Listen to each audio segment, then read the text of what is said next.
Hola, ¿cómo están? Otra edición de Documenta. Hoy estoy en el apostadero naval, muy cerca de lo que se conoce en Buenos Aires como Puerto Madero. Aquí, allá por 1976, se forjó una historia que en rigor muy pocos conocen. Aquí, en el apostadero naval, estuvo durante meses un buque llamado 33 Orientales, que en rigor fue un buque cárcel. La historia es así.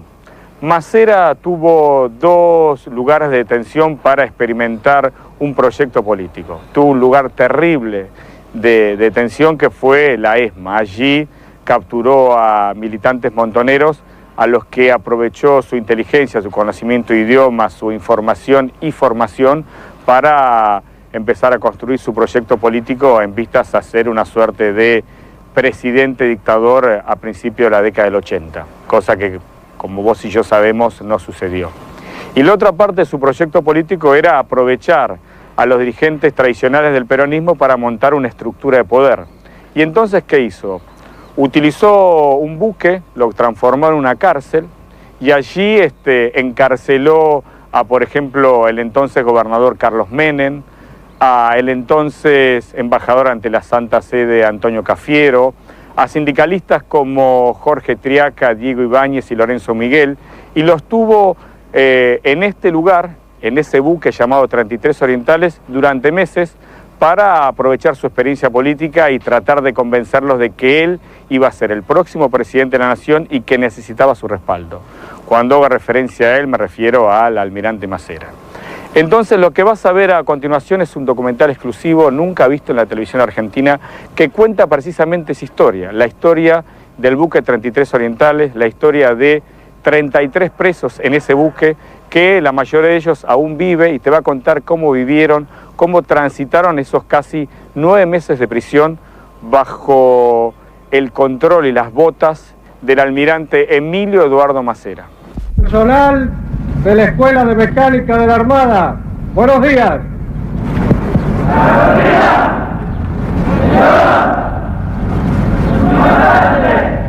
El 24 de marzo de 1976, el día del golpe de Estado, ¿a usted dónde lo detienen? En la residencia de gobernadores de La Rioja. Yo estaba ahí con mi esposa, mi ex esposa, y con mis hijos. Fue la policía de la provincia, acompañados por gente del ejército, y me llevaron al regimiento 15 de infantería, donde yo había hecho el servicio militar. Ahí me tuvieron 3 días y después me trasladaron aquí a Buenos Aires al barco Los 33 Orientales.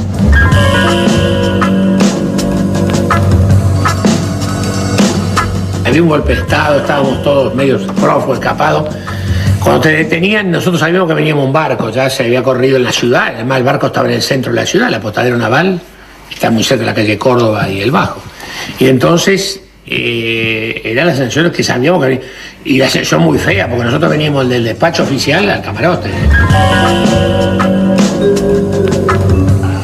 Yo con los ojos tapados subido, porque a mí me trajeron sin saber, te detenían, te llevaban a la escuela de mecánica, te hacías un día ahí y te traían para acá. A Antonio lo trajeron de Seiza. El mismo capitán del avión, cuando llegamos a Río de Janeiro, se acercó a mi asiento, que yo ocupaba junto a mi señora, y le dijo: tengo una mala noticia que darle, doctor Cafiero. Sí, ¿cuáles lo están esperando en Ezeiza? La Policía Federal.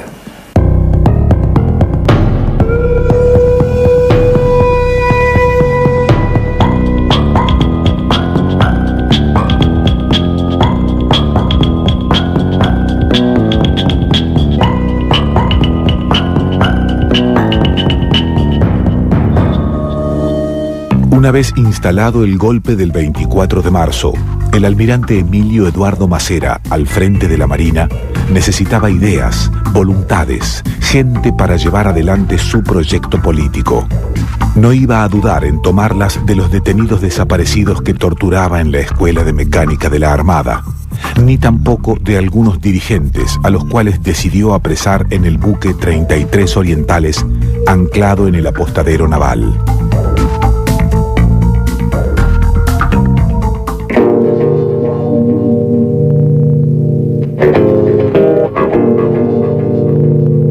La diferencia que había entre nuestro barco, prisión, digamos, y los campos de detención clandestinos, no era en la clandestinidad, porque nosotros estábamos clandestinos ahí, estábamos chupados, no figurábamos como presos.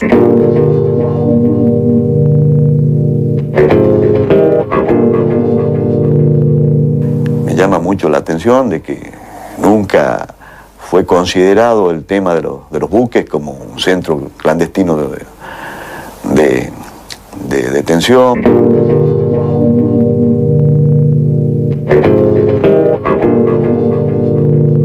En el momento de la detención también aparecían encapuchados, al día siguiente sabíamos quién eran. Yo me acuerdo que al lado mío me pusieron a Jorge Triaca. Después aparecieron a las semanas muy golpeado, que era un hematoma general, muy lastimado, el compañero ya fallecido Lorenzo Mariano Miguel.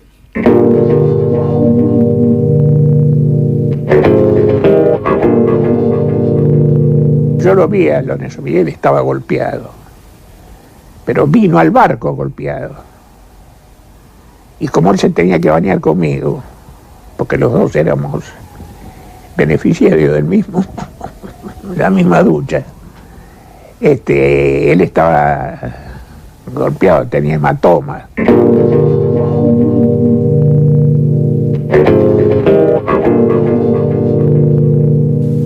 Teníamos comunicación con nuestros familiares y visitas, pero el régimen tenía la tortura de un silencio por parte de nuestros captores.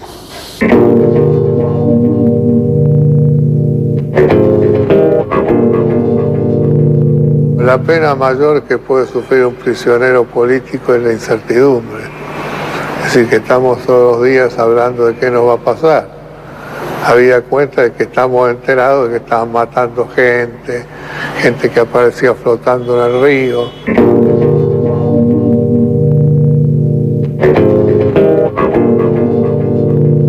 Es común cuando se hace un golpe poner gente presa en un barco, porque es una forma inclusive más respetuosa de poner preso a una persona, con la cual se quiere tener una cierta relación positiva, por respeto, por qué sé yo, por lo que sea, en vez de ponerlos presos en un lugar común.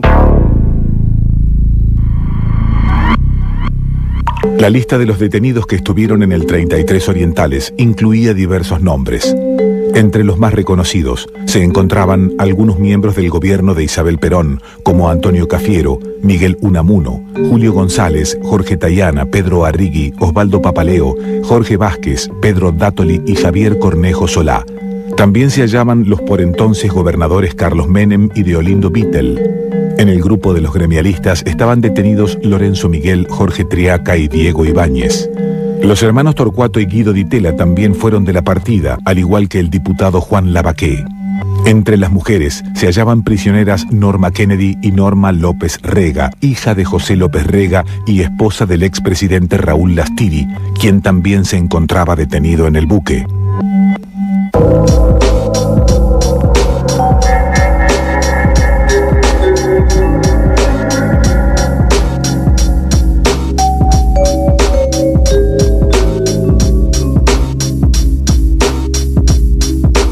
Durante el gobierno de Isabel Perón, Antonio Cafiero ocupó los cargos de ministro de Economía y embajador ante la Santa Sede.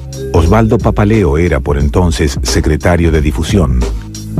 30 años después de haber estado detenidos en el 33 Orientales, subieron a un buque casi idéntico que, en la actualidad, está encallado en un camping muy cercano a la ciudad de Zárate, en la provincia de Buenos Aires, para recordar aquellos días. Un barco que tenía, me da la sensación de lo que Lo que tenía estaba reacondicionado de último momento el nuestro, ¿no? Antes de hacer el golpe. Sí, fue calafateado porque ya era la intención, era usarlo como cárcel.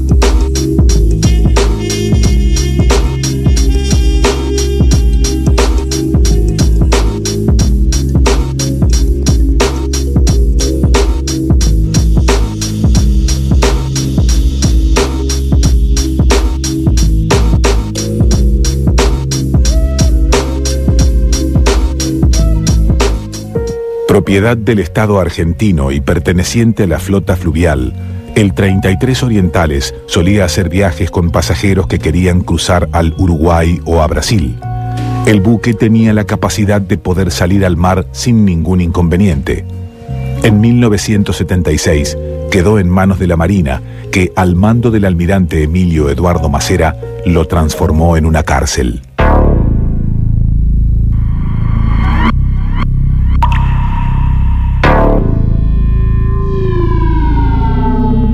Siempre el ruido de los motores estaban en marcha, parece que no se pueden detener, o casi todo el día en marcha, y a veces se lo trasladaba al río, a río abierto, y se lo regresaba. Sí le puedo recordar, por ejemplo, cuando se acercaban los buques cargueros, que todos los obreros que trabajaban, los estibadores portuarios, se formaban como formación militar en la cubierta del buque, y nosotros desde los ojos de buey veíamos el homenaje levantando el brazo con la B de la Victoria, que eran todos los obreros portuarios que navegaban esos buques de carga.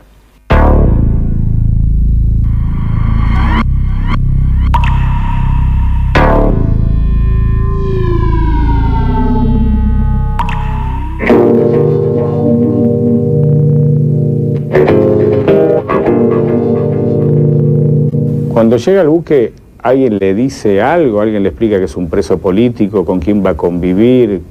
No, lo único que recibí cuando iba descendiendo del avión fueron insultos de un comodoro que ya no está, que falleció.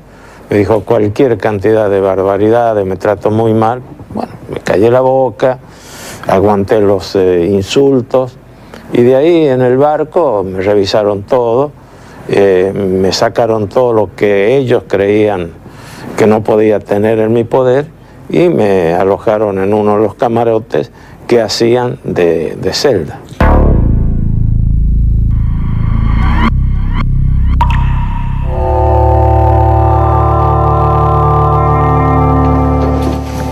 Sí, esto ya... Mira, acá nos recibían... Había un médico que te revisaba y te daba la entrada oficial al... te decía el ejército, la Armada Argentina, usted estaba bajo... Sí, bajo el control de la Armada Argentina. Y más o menos, esta sí la estructura del barco era. Sí. En este pasillo estaban, digamos... Cada uno, sí, yo no sé qué... Acá estaba Tayana. ¿Qué número tenía? Sí, yo me acuerdo, tu camarote yo te voy a decir cuál era. El tuyo está en la punta de acá, la punta a la derecha. Vos vivías solo, era muy bacán. Sí, no tenía 4 camas, el mío tenía una sola cama. No, bueno, bacán. No, tendría 2 y no se usaban. Vos eras embajador en la Santa Sede, viniste y eras un VIP.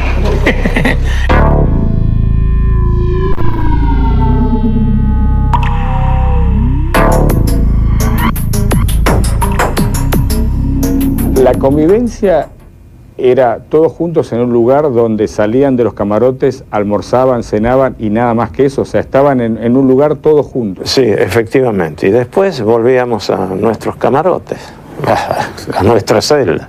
¿Qué hacían todo el día? Leer. Yo al menos leía y hacía un poco de gimnasia. ¿Y se acuerda qué leyó en esa época? ¿Estando preso? Napoleón en varias versiones. Maquiavelo, como dije anteriormente, ahí hice algunas anotaciones, después leí Platón, leí la vida de algunos faraones, la de Tutankamón, que murió a los 17 años, la de otros faraones, uno que llegó a vivir 104 años, que era Ramsés II. Ramsés II, sí. Así que yo pienso vivir los mismos años que Ramsés II. No en Egipto, sino en Argentina. Aquí en Argentina.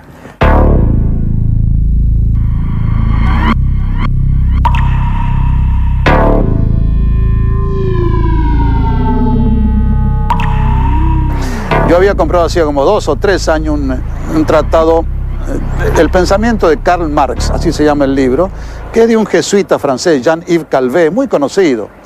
Pero llegó a dárselo a mi esposa con el libraco, y me imagino que el oficial que recibió eso dijo, este es un libro de Marx. Lo primero que pensó, y me lo retuvieron. Y cuando yo protesté, porque mi esposa me dijo, mira que hace como 2 semanas que te lo he mandado, al comandante del barco me dijo, le voy a preguntar. Y entonces se lo dieron al capellán para que el capellán dijera. Y el capellán dijo, pero si este es un cura el que lo ha escrito, désenlo. Pero me lo habían retenido. Eran bastante cuadriculados, ¿no?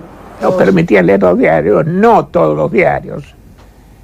Algunos diarios, algunas partes de los diarios. No, porque no nos dejaban leer, por ejemplo, los avisos de los diarios. Porque suponían que ahí podía haber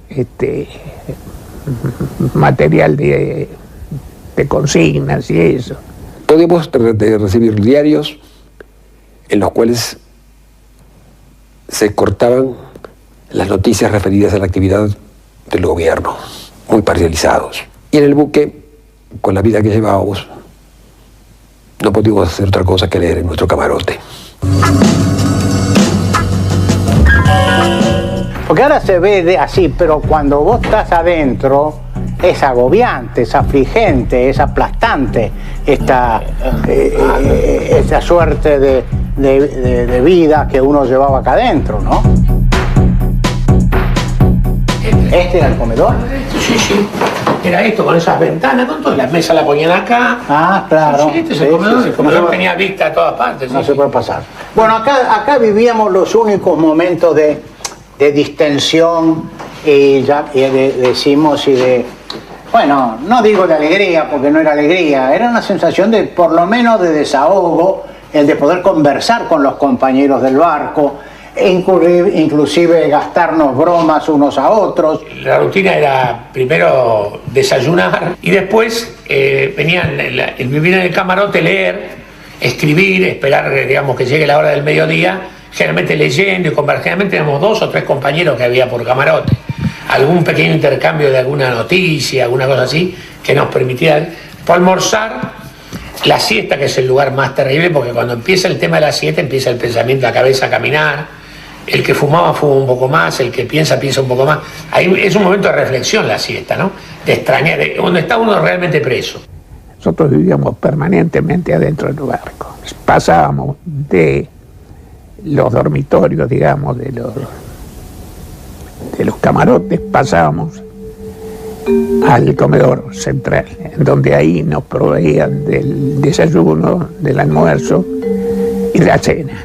Después, en algún momento, en ese mismo comedor,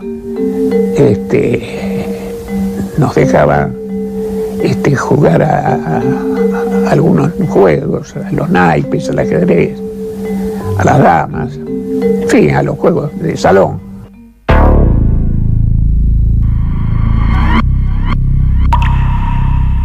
Hasta para ir al baño había que golpear la puerta, venía un oficial, lo acompañaba al baño. Cosa de militares, bañarse en 3 minutos. Y yo le decía, pero ¿cuál es la diferencia entre estar 3 y 6? Déjeme tranquilo. No, 3 minutos. Y bueno. Acá están los famosos baños, acá, ¿viste? A la derecha. Sí. Acá los primeros días nos bañaban, así yo, con mangueras, como un baño común había. No era ducha escocesa, era baño manguera.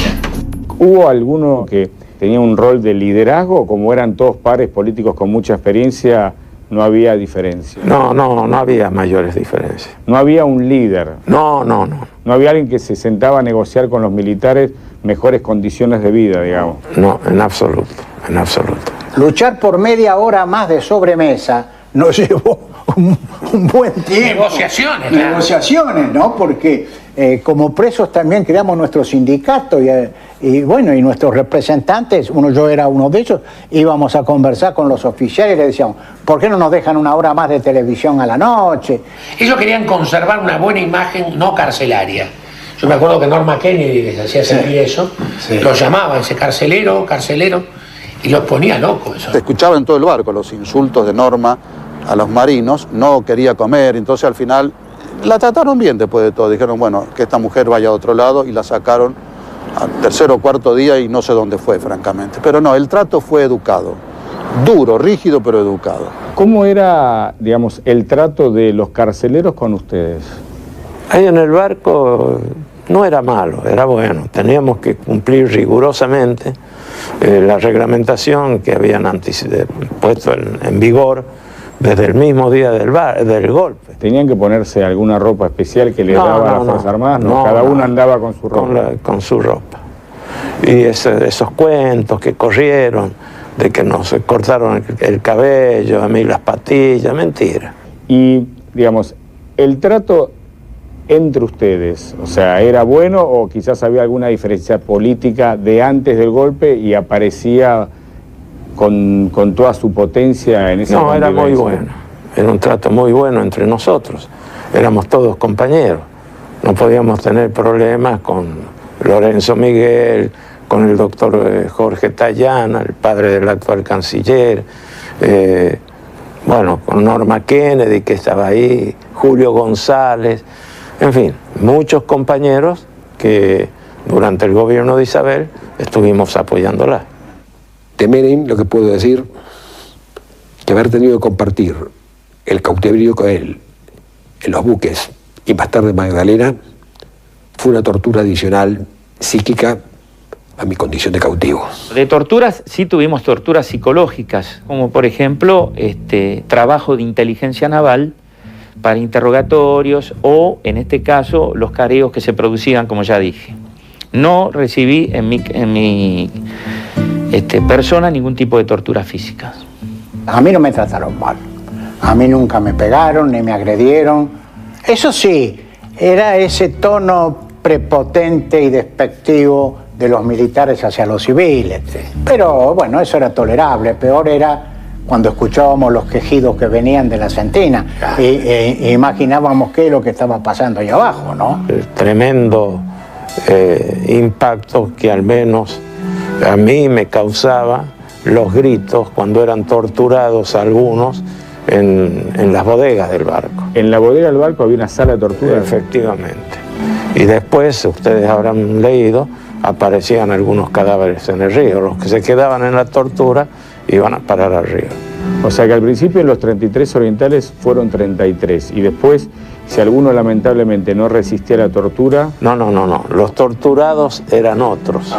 De los 33 que integrábamos ese grupo, ninguno fue torturado. O sea, lo que usted me quiere decir es que llevaban de otros campos de concentración al barco a torturar. Eran detenidos, no sé de dónde los llevaban.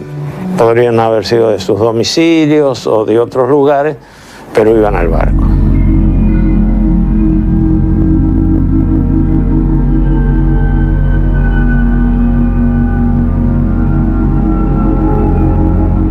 Sospechamos que abajo había cosas raras, pero en la parte de arriba no. Sí sentíamos en la bodega del buque, y eso lo recuerdo, ruidos a cadenas, de gente que supuestamente había gente encadenada. Pero eso fue una decisión de la Junta Militar al respecto, ¿no?, de clasificar los detenidos.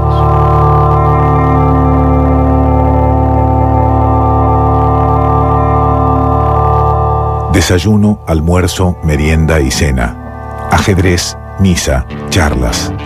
Libros, diarios, radio. Aunque la falta de libertad es un castigo brutal, la vida de los detenidos en el 33 Orientales distó mucho de ser comparada con la de miles de personas que se hacinaban en los centros clandestinos de detención. La Marina no los quería ni torturados, ni desaparecidos, ni muertos. Masera los necesitaba. Estamos terminando el primer bloque de este documental exclusivo 33 Orientales, el buque cárcel. Y te quiero contar dos cosas. En primer lugar, el buque 33 Orientales tuvo un final que recién te vamos a revelar al concluir el documental. El buque que vos viste, en el que sirvió de escenario para los testimonios o las historias que contaron Cafiero y Papaldeo, es un buque casi similar al 33 Orientales que está en Zárate. Quería puntualizarte esto para evitar los errores o los malos entendidos. En definitiva, uno tiene que ser lo más justo posible al describir la historia argentina. Y lo segundo que te quiero decir es simplemente un interrogante, una pregunta que quizás vos ya te hiciste mientras estuviste mirando la primera parte del documental. La pregunta básica es por qué Masera no los torturó o no los hizo desaparecer, teniendo en cuenta que la maquinaria represiva de Masera estaba en su peor etapa en la Escuela de Mecánica de la Armada, para la misma época en que los presos políticos como Cafiero, Papaleo o el propio Menem estaban detenidos donde estoy yo ahora, en el apostadero naval. Esa pregunta básica, que en definitiva recorre toda la historia, te la vamos a revelar después de la tanda. Segundo bloque, este documental exclusivo 33 Orientales, el buque prisión. Hay algunas historias o testimonios que vas a ver a continuación que, sin ninguna duda, tienen conexión con lo que pasó luego en la Argentina. Por ejemplo, Masera, ¿iba al buque prisión o no? O en definitiva, la Armada escogía a algunos presos políticos que estaban en ese buque y los llevaban a reuniones secretas, privadas, con el propio jefe de la Armada de entonces, el almirante Masera. ¿Sabes por qué te cuento esto? Porque fue contradictoria, por ejemplo, la posición de Jorge Triaca. Jorge Triaca en ese entonces era un dirigente gremial muy importante, en su momento también fue ministro del propio Carlos Saúl Menem, y a Triaca, cuando le preguntan durante el juicio de los excomandantes si sabía algo respecto a desapariciones o torturas, Triaca negó la versión, cuando en definitiva todo el mundo ya en esa época, en 1985, sabíamos que la dictadura había torturado y había hecho desaparecer a miles de personas. Entonces, vos vas a notar en el segundo bloque que existe cierta sensación de que Triaca era uno de los pocos presos políticos que salía del buque y se encontraba con Masera. Otro tema a tener en cuenta era cómo, en definitiva, el jefe de la Armada de esa época hacía una suerte de discriminación. Por ejemplo, trataba de tener buena relación con Carlos Menem, a quien veía un político con futuro hacia adelante, y no le importaba, en definitiva, la suerte de personajes como Raúl Astiri, que por tener una vinculación política familiar con López Rega, en su momento fue presidente de la Argentina. Ese es un punto también a tener en cuenta y que aparece sin ningún tipo de matiz en el documental. Y por último, la convivencia entre represores y encarcelados. ¿Cómo era? Vas a encontrarte con testimonios coincidentes que aseguran que a la noche, después de cenar, el capitán del buque convidaba con whisky y conversaban sobre política, sobre el plan económico de Martínez de Hoz, lo cual demuestra cierta cercanía entre los presos y los carceleros. En definitiva, segundo bloque de este documental exclusivo 33 Orientales, el buque prisión.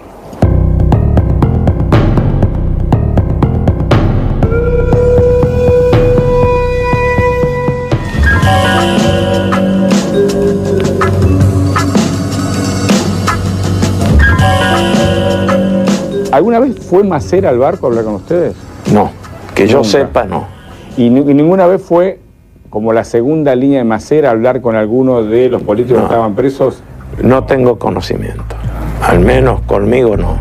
Emilio Masera quería mucho más que el 33% del país que se habían dividido entre las tres Fuerzas Armadas desde el 24 de marzo de 1976. El almirante Cero, como se lo conocía, apostaba a su continuidad en el poder, pero sin generales ni brigadieres al lado. Pretendía cambiar los uniformes por el apoyo que le brindaría el peronismo luego del fracaso del gobierno de Isabelita, la derrota militar de Montoneros y la desbandada de sus dirigentes históricos. En un golpe, y sobre todo de ese tipo, ponen presos a los opositores, obviamente. Ahora, los opositores no estaban en condiciones de dirigir ninguna resistencia popular. Sin duda, en el barco se armaron alianzas, si usted quiere, entre peronistas pero peronistas, éramos todos peronistas, y militares que después se han hecho visibles, eso es real. Masera creó su partido con un diario, un periódico, y hubo muchos dirigentes peronistas que fueron delegados de ese partido y corresponsal de ese periódico de Masera en las provincias. Compañeros míos de diputación llegaron a eso. Que algunos se han arrepentido, otros no. Creo que la idea que tenía el almirante Masera en ese entonces, y eso lo he analizado a posteriori, que Masera tenía intención de formar un partido político. Y es posible que haya captado dentro del buque 33 Orientales a referentes del peronismo, ya sea sindicalistas, dirigentes políticos o jóvenes como nosotros, a los efectos de poder hacer su propio partido político. Se decía entre nosotros de que Masera había bajado ahí a hablar con sindicalistas, porque en realidad se trataba de que cada fuerza capturaba hombres del poder que se fue. Unos sindicalistas, en el caso de Masera, tomó a los sindicalistas, el ejército tomó a Isabel. Durante el gobierno de la presidenta Isabel Martínez de Perón, ya Masera era jefe de la Armada. ¿Usted tuvo alguna diferencia con él, algún tipo de contratiempo como para que lo tuvieran tan apuntado y que lo llevaran desde La Rioja a Buenos Aires para ponerlo en un barco? No, yo no tuve ningún tipo de diferencia, aún más. Yo recuerdo, era gobernador en aquella época, 5 o 10 días antes del golpe, por los problemas que había en Tucumán, que se declaró zona liberada por parte de los montoneros, de los subversivos. Isabel Perón firmó un decreto, vuelvo a reiterar, no me lo contaron, yo estaba presente, mediante el cual ordenaba a las Fuerzas Armadas, ese decreto debe estar ahí registrado, aniquilar a la subversión. Y bueno, y los militares se les fue la mano, evidentemente, cumplieron con la orden de Isabel Perón, dada mediante un decreto.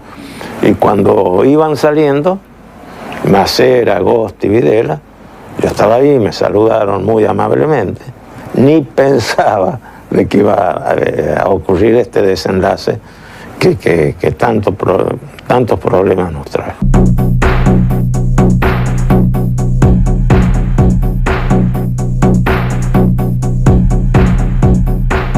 A la noche, el comandante del barco, que era un marino llamado Pesado, invitaba a algunos de nosotros a tomar un whisky a su camarote. Y allí, bueno, nos sometía a un interrogatorio amable sobre el país, sobre la economía, sobre la sociedad. En el barco se decía que Triaca, fundamentalmente, Triaca, Gallo, los telefónicos, se veían con Masera. Y eso se captaba porque desaparecían del barco. A la hora de comer, no venían. Entonces se suponía que era eso, ¿no? Lorenzo Miguel y otros germinalistas se habían entrevistado estando presos en el buque, habían sido sacados del buque y llevados a conversar con el almirante Masera. Ahí estaban sus objetivos políticos de este individuo. Que Masera creó la ESMA para picanear o para torturar montoneros que se le dieran vuelta, y se le dieron vuelta varios a favor de él, y fueron entregadores de sus propios compañeros, y creó el barco no para torturarnos, que nunca nos torturaron, salvo la tortura de soportar la lata que nos daban, pero botella de whisky de por medio, una noche cada 2, 3, 4 veces por semana.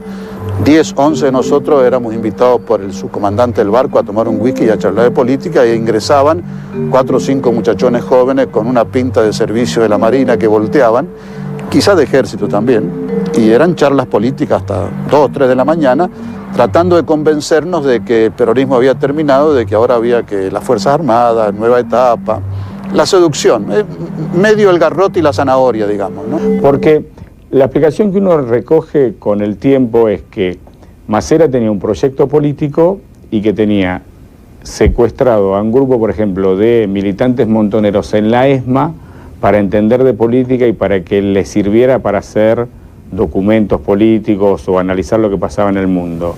Y que supuestamente tenía a los máximos o más importantes dirigentes políticos en el barco para terminar de entender cómo funcionaba la política y tener cuadros para su proyecto político. ¿Le cierra esta explicación o es solo una lectura más? Una lectura más de las tantas que se hicieron sobre este problema que nos trajo el golpe de Estado del 24 de marzo de 1976. Román, se hicieron 1.000 conjeturas.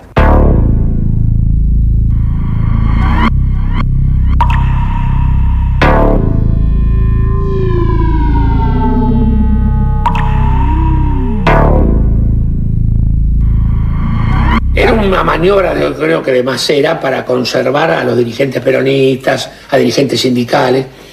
Digamos, él en su locura soñó que ahí salía el partido. No, además no te olvides que las tres fuerzas tenían sus propios prisioneros. Claro. Y que además intercambiaban prisioneros. Es decir, la Marina quería liberar a un hombre preso del ejército y le ofrecía en canje la libertad de un hombre que el ejército quería de alguna manera ver libre. Entonces, en este canje, el tener la mayor cantidad de presos y al mismo tiempo de la mayor jerarquía posible le daba poder a los comandantes, no sé si está claro esto, como una forma de, digamos así, de hacer un trueque detrás de consignas o intereses que, como bien dice Osvaldo, podrían haber sido las ambiciones políticas o de otro tipo. No sabemos. Mientras se sucedían esas reuniones para encauzar a los dirigentes en el proyecto político de Macera, las condiciones de los prisioneros en relación a otros detenidos a disposición de las Fuerzas Armadas mejoraban día a día. Aquí fue cuando salimos. En la cubierta que daba al lado del río, la que no se veía la ciudad. Esto estaba todo cubierto con redes y daba al río, digamos. Era emocionante tomar contacto con el aire. Por primera vez salir del ostracismo de un camarote de 2x2. Y además de siempre encierro, ¿no? Y salvo los momentos del comedor. Pero igualmente eran recintos cerrados. Total. La primera vez que pudimos estar en contacto con las estrellas o de ver un horizonte, bueno, fue cuando nos dejaron subir a este espacio del barco. El doctor Tayana pidió, en el mes de julio, al médico del buque que nos permitieran salir a cubierta, a tomar aire. Las salidas que nos daban en esos momentos eran por los pasillos, con los pasillos en los cuales habían rejas, pero con rejas con ventanales que se corrían para el ingreso de aire. Uno estaba observando a los 15 metros o 10 metros la reja y el guarda en la punta, y el resto del pasillo era muerto en el casco del buque. De noche, después de mucho peticionar y muy controlado, nos dejaron caminar por cubierta, pero tarde, a la noche. Y después, un domingo, al final de todo, nos dejaron tomar sol, me acuerdo, un domingo por la mañana. Más de eso, era bastante estricto. Yo esperaba el sol dentro del ojo de buey que pasaba por mi ojo de buey del camarote durante 45 minutos y ahí me hacía acariciar con el sol la cara para poder ver el sol, porque evidentemente un buque no está adaptado a una actividad carcelaria. Y ojo, y nuestra familia sufrió mucho, porque si bien nosotros estábamos adentro del barco, toda la entrada al barco, la visita era no vejatoria, pero era vejatoria porque las revisaban, las chequeaban a las mujeres, nuestras mujeres o nuestras hijas.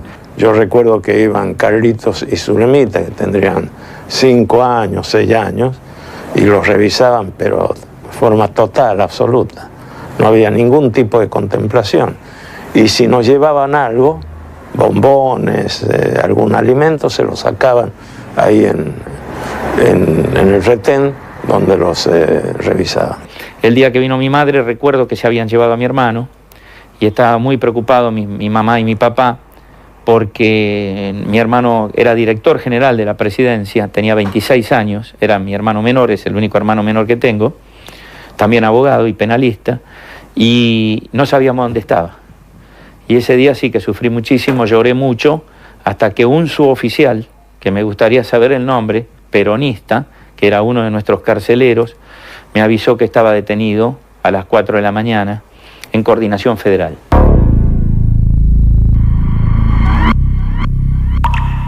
¿Nunca pensaron que los iban a matar? Se hacían simulacros de ataque al barco y entonces nos daban las instrucciones correspondientes para evitar cualquier tipo de daño en caso de que haya algún ataque al barco. ¿Un ataque de las organizaciones armadas? Y por supuesto, de las Fuerzas Armadas o de las organizaciones subversivas.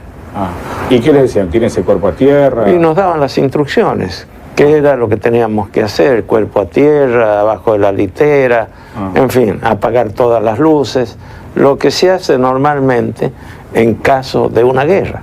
Hicieron un simulacro que consideramos que nos iban a matar como en Trelew. Ahí estuvo muy bien la actitud de Lorenzo Miguel, que era el que encaraba todas esas situaciones difíciles. Nunca me voy a olvidar, era un sábado a la noche, cuando empieza a sonar una alarma que decían de incendio, cortan la luz del buque y entonces Lorenzo empezó a los gritos que nos tirábamos cuerpo a tierra porque podía pasar. Después nos dijeron, era una actitud psicológica muy fea, ¿no?, de amedrentarnos, pero pensamos en ese momento que nos iba a ocurrir lo que pasó en Trelew cuando fusilaron a los que estaban detenidos en esa cárcel.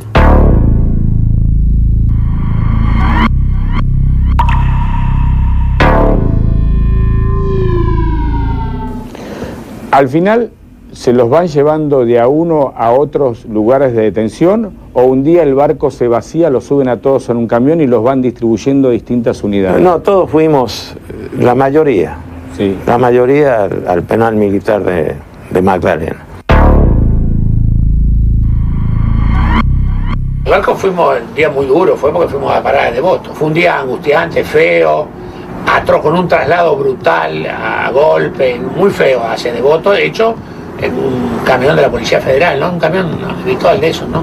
Donde nos amontonaron a todos los que íbamos allá y en tropa, hombres y mujeres, porque yo me acuerdo que en el traslado nuestro iba Norma López Rega ese día y no respetaron nada, iba todo el mundo igual y mal. La bajada de Devoto era palo, empujón y pelada, ¿no? Yo dejé el barco para ser llevado por una delegación de la Policía Federal a la ciudad de Mendoza, donde un juez requería mi presencia a raíz de mi desempeño como interventor federal en la provincia de Mendoza. Entonces lo llaman a Guido y le dicen, bueno, lo dejan en libertad. Yo dije, bueno, está arreglado el asunto. Y a la hora cae otro, me llama a mí, me lleva, me saca, me deja en libertad, me lleva en un auto de ellos hasta Retiro. Dicen, bueno, lamento, hubo un error. Yo digo, sí, comprendo perfectamente, quiero decir, éramos todos amigos. Bueno, lo que había ocurrido es que, por supuesto, todos nuestros amigos y gente se habían movilizado, y sobre todo a través de Martínez de Hoz, que era un tipo que tenía una buena relación con Guido. Se habían conocido en el Partido Demócrata Cristiano, cuando ambos estaban, después ambos se fueron para lados distintos. Entonces ahí Martínez de Hoz tuvo una actitud, según nos dijeron, yo nunca lo vi a él, pero que parece que él dijo a Videla, miren, a Guido lo tiene que largar, si ustedes creen que el tipo ha robado, demuéstrenlo, pero mientras no lo pueden dejar ahí preso, ¿por qué no? No tiene nada que ver. Nos dan la salida a libertad vigilada, es decir, no vamos como libres, vamos a cumplir libertad vigilada.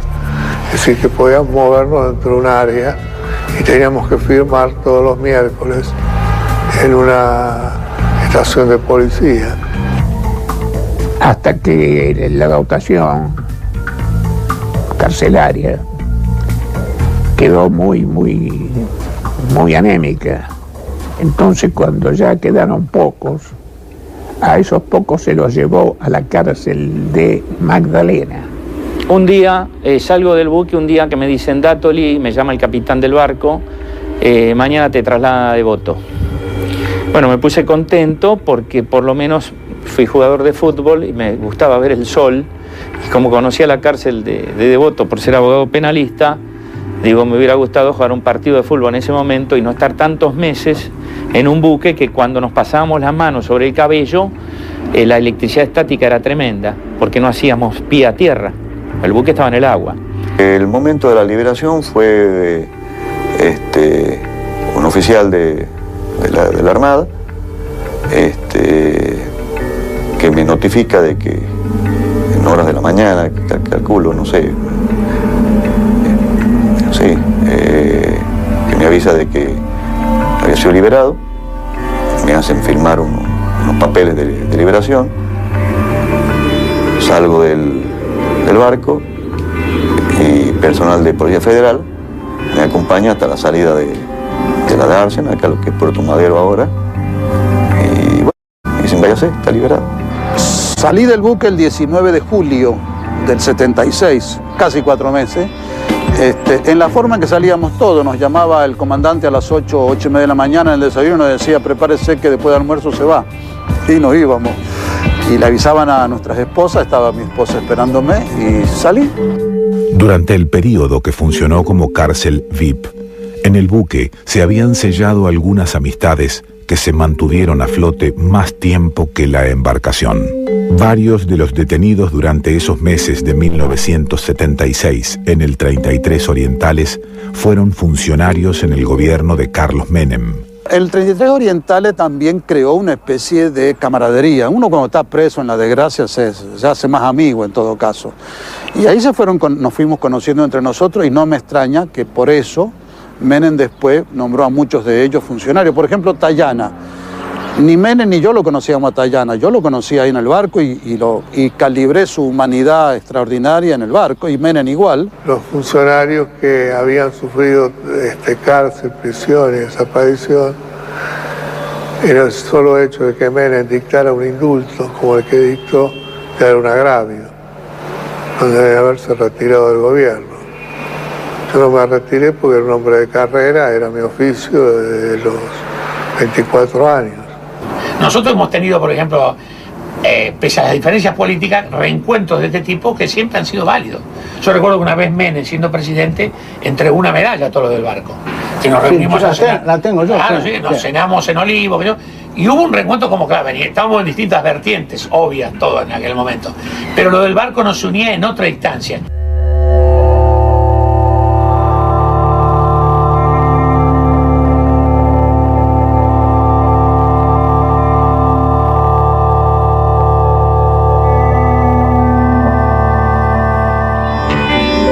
El 33 Orientales fue vendido en 1979 por casi $1 millón a la Cycladic Cruises, empresa que lo usó como crucero turístico por Grecia. Alfombrado, con aire acondicionado, casino, bar y nombre nuevo, City of Rhodes, sirvió de diversión para muchos potentados que pagaron desde $1.000 por un paseo de 7 días. Después de varios cambios de dueño, bajo el nombre de Forest, se desguazó en la playa Alang de India, previa compra en $2 millones por parte de los desarmadores. ¿Cuánto puso Colón para llegar a América? 3 meses. Nosotros estuvimos 7 meses en ese barco. Estamos terminando esta nueva edición de Documenta. Hoy pusimos en el aire un documental exclusivo que cuenta una historia que en rigor nadie había contado en la televisión argentina, la historia del buque cárcel 33 Orientales, un buque que estuvo aquí en el apostadero naval donde me encuentro yo ahora. Como siempre hacemos al final de cada programa, creo que vale la pena, por lo menos desde mi perspectiva, presentar alguna conclusión.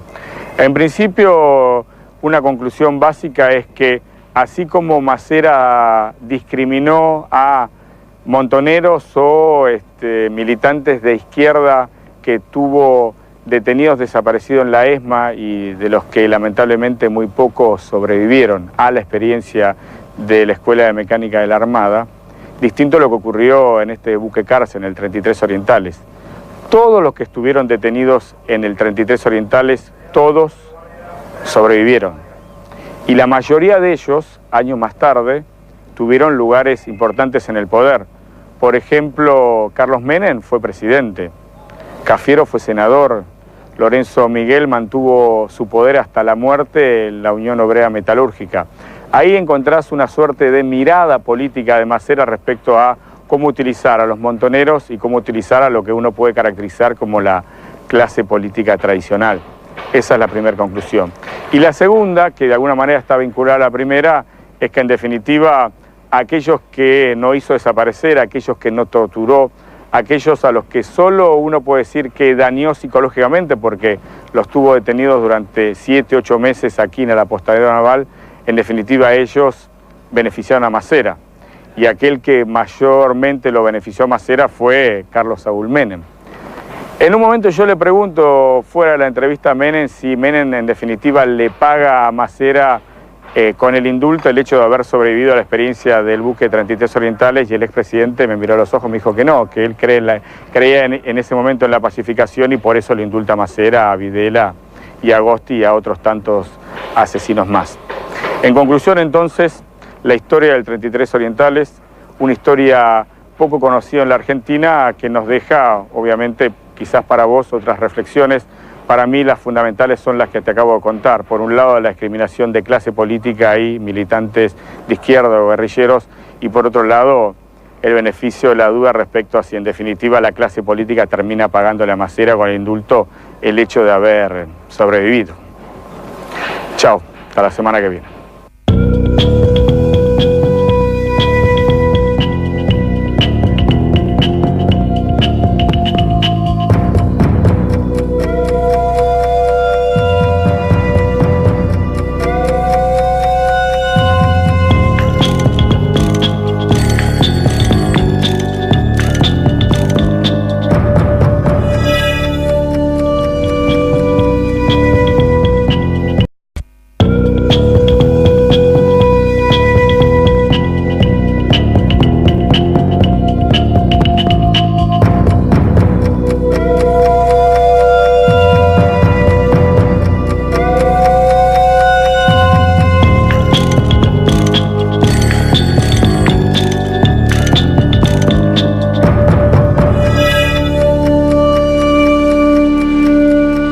Hola, ¿cómo están? Otra edición de Documenta.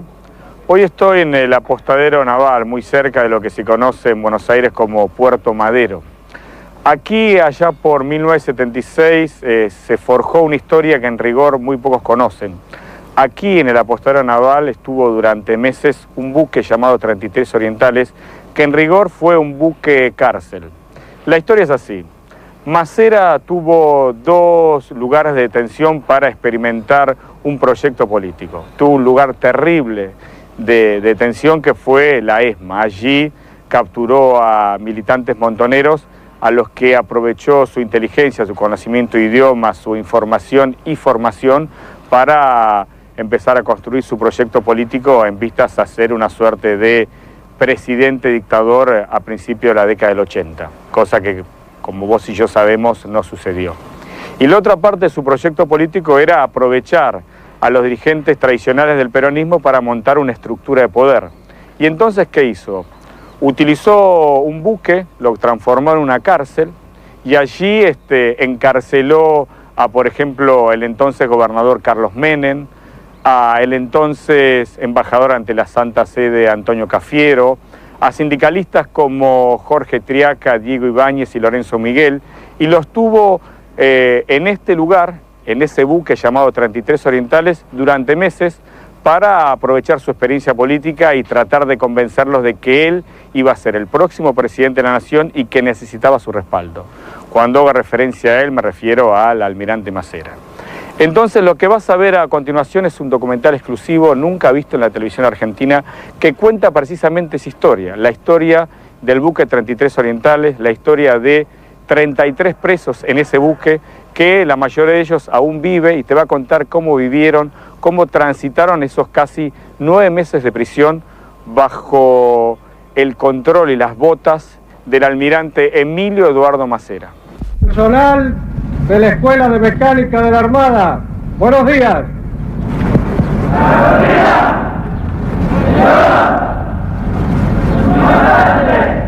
El 24 de marzo de 1976, el día del golpe de Estado, ¿a usted dónde lo detienen? En la residencia de gobernadores de La Rioja. Yo estaba ahí con mi esposa, mi ex esposa y con mis hijos. Fue la policía de la provincia, acompañado por gente del ejército, y me llevaron al regimiento 15 de infantería, donde yo había hecho el servicio militar. Ahí me tuvieron 3 días y después me trasladaron aquí a Buenos Aires al barco Los 33 Orientales.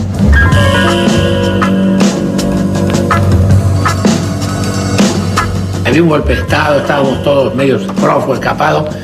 Cuando te detenían, nosotros sabíamos que veníamos un barco, ya se había corrido en la ciudad, además el barco estaba en el centro de la ciudad, el apostadero naval, está muy cerca de la calle Córdoba y el Bajo.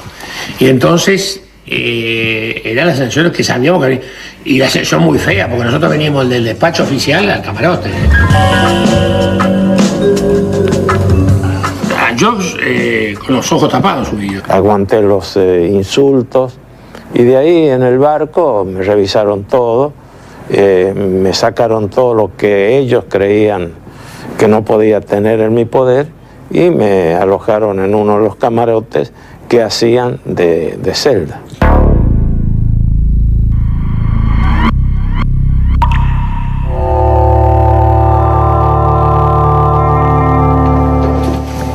Sí, esto ya... Mira, acá nos recibían... Había un médico que te revisaba y te daba la entrada oficial al... te decía el ejército, la Armada Argentina, usted estaba bajo... Sí, bajo el control de la Armada Argentina. Y más o menos, esta sí la estructura del barco era. Sí. En este pasillo estaban, digamos... Cada uno, sí, nosotros, yo no sé qué... Acá estaba Tayana. ¿Qué número tenía? Sí, yo me acuerdo, tu camarote yo te voy a decir cuál era. El tuyo está en la punta de acá, la punta a la derecha. Vos vivías solo, era muy bacán. Sí, no tenía 4 camas, el mío tenía una sola cama. No, bueno, bacán. No, tendría 2 y no se usaban. Vos eras embajador en la Santa Sede, viniste y un VIP.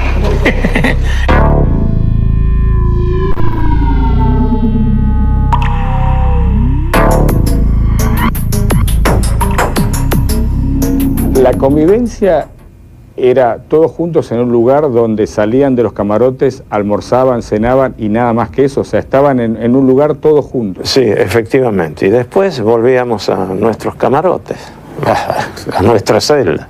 ¿Qué hacían todo el día? Leer. Yo al menos leía y hacía un poco de gimnasia. ¿Y se acuerda qué leyó en esa época? ¿Estando preso?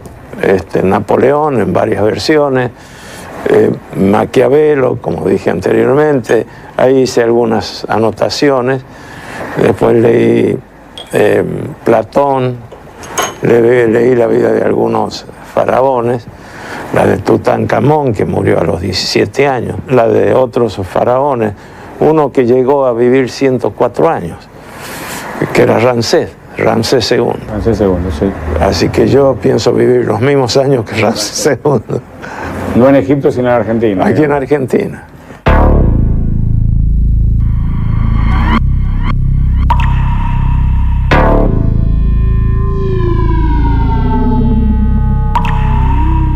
Yo había comprado hacía como 2 o 3 años un tratado, El pensamiento de Karl Marx, así se llama el libro, que es de un jesuita francés, Jean-Yves Calvet, muy conocido.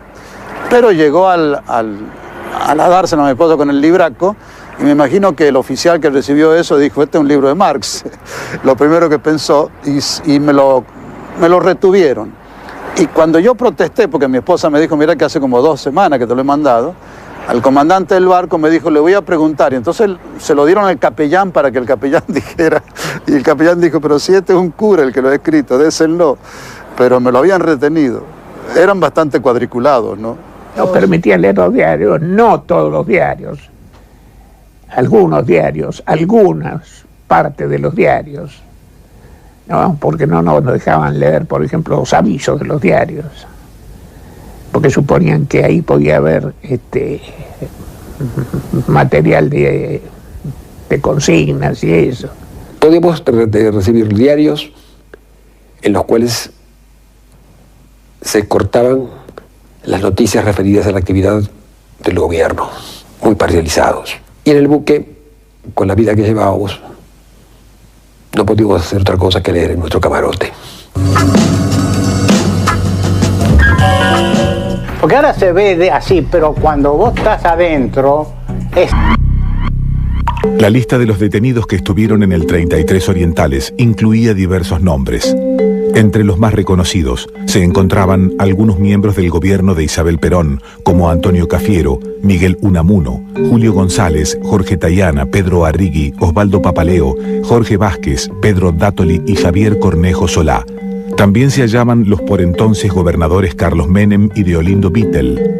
En el grupo de los gremialistas estaban detenidos Lorenzo Miguel, Jorge Triaca y Diego Ibáñez. Los hermanos Torcuato y Guido Di Tella también fueron de la partida, al igual que el diputado Juan Lavaqué.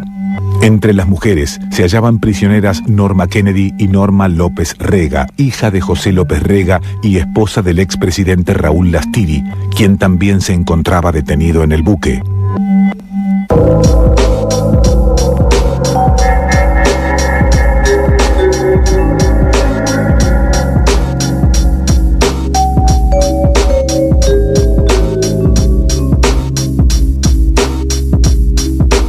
Durante el gobierno de Isabel Perón, Antonio Cafiero ocupó los cargos de ministro de Economía y embajador ante la Santa Sede. Osvaldo Papaleo era por entonces secretario de Difusión. 30 años después de haber estado detenidos en el 33 Orientales, subieron a un buque casi idéntico que en la actualidad está encallado en un camping muy cercano a la ciudad de Zárate, en la provincia de Buenos Aires, para recordar aquellos días. Un barco que tenía, me da la sensación, lo que tenía estaba reacondicionado de último momento el nuestro, ¿no? Antes de hacer el golpe. Sí, fue calafateado porque ya era la intención, era usarlo como cárcel.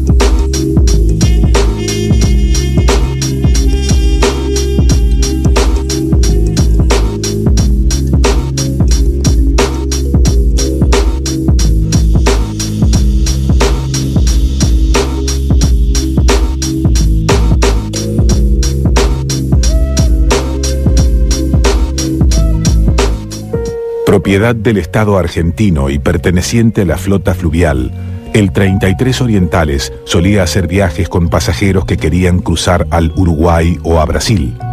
El buque tenía la capacidad de poder salir al mar sin ningún inconveniente. En 1976 quedó en manos de la Marina, que al mando del almirante Emilio Eduardo Macera lo transformó en una cárcel.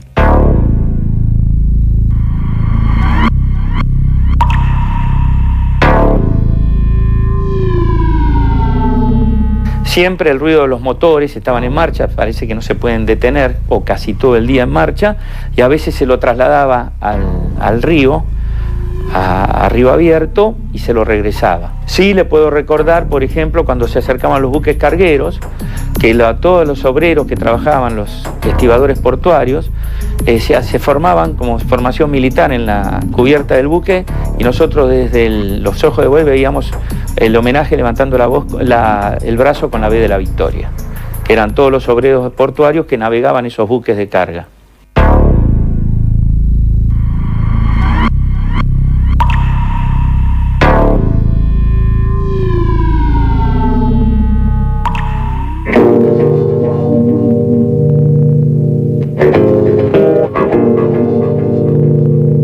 Cuando llega el buque, ¿alguien le dice algo? ¿Alguien le explica que es un preso político? ¿Con quién va a convivir? No, lo único que recibí cuando iba descendiendo del avión fueron insultos de un comodoro que ya no está, que falleció. Me dijo cualquier cantidad de barbaridades, me trató muy mal. Bueno, me callé la boca. Es agobiante, es afligente, es aplastante esta suerte de vida que uno llevaba acá adentro, ¿no? ¿Este era el comedor? Sí. Era esto, con esas ventanas, con todas las mesas la ponían acá. Ah, claro. Sí, este es el comedor. El comedor tenía vista a todas partes. No se puede pasar. Bueno, acá vivíamos los únicos momentos de distensión y decimos y de...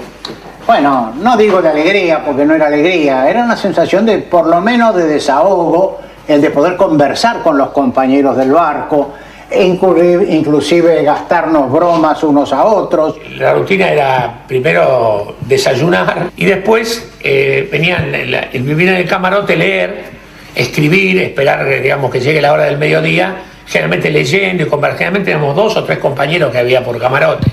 Algún pequeño intercambio de alguna noticia, alguna cosa así, que nos permitiera almorzar, la siesta, que es el lugar más terrible, porque cuando empieza el tema de la siesta, empieza el pensamiento, la cabeza a caminar, el que fuma un poco más, el que piensa un poco más. Ahí es un momento de reflexión la siesta, ¿no? De extrañar, donde está uno realmente preso. Nosotros vivíamos permanentemente adentro del barco. Pasábamos de los dormitorios, digamos, de los camarotes, pasábamos al comedor central, donde ahí nos proveían del desayuno, del almuerzo y de la cena. Después, en algún momento, en ese mismo comedor, nos dejaban jugar a algunos juegos, a los naipes, al ajedrez, a las damas, en fin, a los juegos de salón.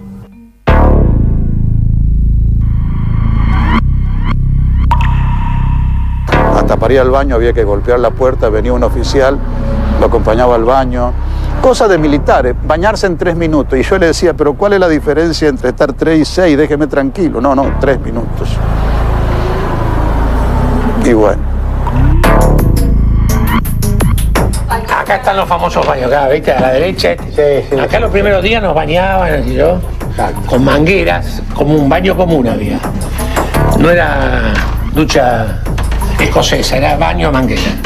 ¿Hubo alguno que tenía un rol de liderazgo? Como eran todos pares políticos con mucha experiencia, no había diferencia. No había mayores diferencias. No había un líder. No. No había alguien que se sentaba a negociar con los militares mejores condiciones de vida, digamos. No, en absoluto, en absoluto. Luchar por media hora más de sobremesa nos llevó un buen tiempo. Negociaciones, claro. Negociaciones, ¿no? Porque como presos también creamos nuestro sindicato y bueno, y nuestros representantes, yo era uno de ellos, íbamos a conversar con los oficiales y les decíamos, ¿por qué no nos dejan una hora más de televisión a la noche? Ellos querían conservar una buena imagen no carcelaria. Yo me acuerdo que Norma Kennedy les hacía sentir eso, los llamaba ese carcelero, y los ponía locos. Eso. Se escuchaba en todo el barco los insultos de Norma a los marinos, no quería comer, entonces al final la trataron bien después de todo. Dijeron, bueno, que esta mujer vaya a otro lado y la sacaron al 3.º o 4.º día y no sé dónde fue, francamente. Pero no, el trato fue educado, duro, rígido, pero educado. ¿Cómo era, digamos, el trato de los carceleros con ustedes? Ahí en el barco no era malo, era bueno. Teníamos que cumplir rigurosamente la reglamentación que habían puesto en vigor desde el mismo día del golpe. ¿Tenían que ponerse alguna ropa especial que les daba a las Fuerzas Armadas? No, cada uno andaba con su ropa. Con su ropa. Y esos cuentos. Porque a mí me trajeron sin saber, te detenían, te llevaban a la escuela de mecánica, te hacías un día ahí y te traían para acá. A Antonio lo trajeron de Seiza. El mismo capitán del avión, cuando llegamos a Río de Janeiro, se acercó a mi asiento, que yo ocupaba junto a mi señora, y le dijo, tengo una mala noticia que darle, doctor Cafiero, sí, ¿cuáles lo están esperando en Ezeiza la Policía Federal?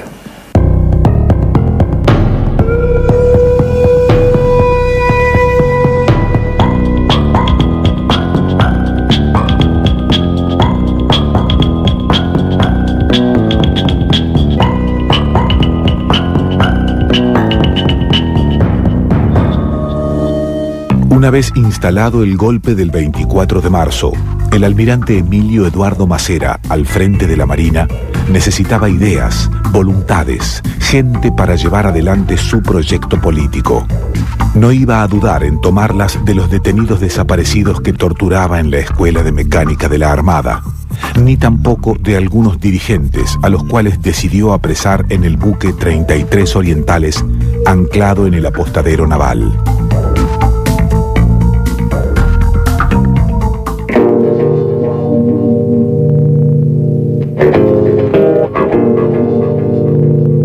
La diferencia que había entre nuestro barco, prisión, digamos, y los campos de detención clandestinos, no era en la clandestinidad, porque nosotros estábamos clandestinos ahí, estábamos chupados, no figurábamos como presos.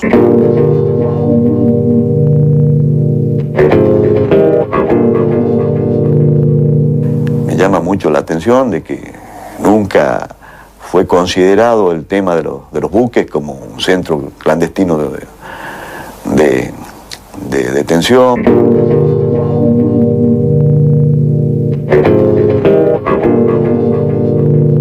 En el momento de la detención también aparecían encapuchados, al día siguiente sabíamos quién era. Yo me acuerdo que al lado mío me pusieron a Jorge Triaca. Después aparecieron a las semanas muy golpeado, que era un hematoma general, muy lastimado, el compañero ya fallecido Lorenzo Mariano Miguel.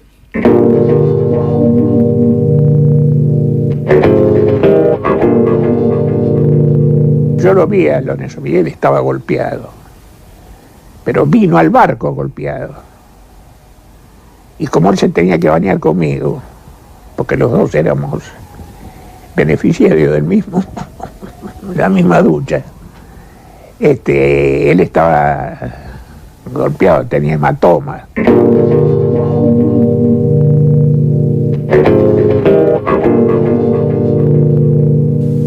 Teníamos comunicación con nuestros familiares y visitas, pero el régimen tenía la tortura de un silencio por parte de nuestros captores.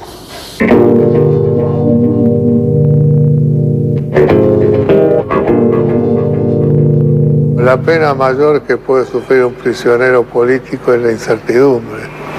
Es decir, que estamos todos los días hablando de qué nos va a pasar.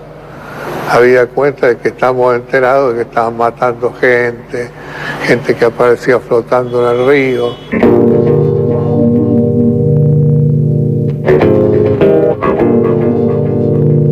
Es común cuando se hace un golpe poner gente presa en un barco, porque es una forma inclusive más respetuosa de poner preso a una persona, con la cual se quiere tener una cierta relación positiva, por respeto, por qué sé yo, por lo que sea, en vez de ponerlos presos en un lugar común.